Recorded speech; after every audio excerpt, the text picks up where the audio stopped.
একটি হারানো বিজ্ঞপ্তি।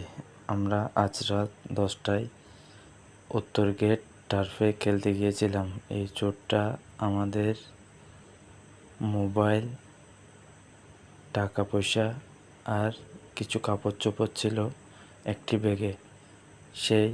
আমরা যখন 10টার দিকে মাঠে নামি, আমাদের ব্যাগটা নিয়ে সে পালিয়ে যায়। কেউ যদি তাকে চিনে থাকেন, প্লিজ আমাদের দেওয়া নাম্বারে আমাদের সাথে যোগাযোগ করে আমাদেরকে সহযোগিতা করুন। তাকে কেউ চিনে থাকলে প্লিজ আমাদের সাথে একটু যোগাযোগ করুন স্ক্রিনে দেওয়া নাম্বারে।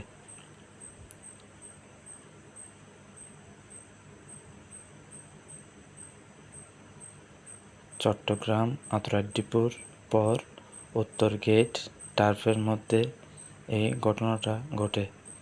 প্লিজ আপনারা একটু ওকে যদি চিনে থাকেন আমাদেরকে জানাবেন।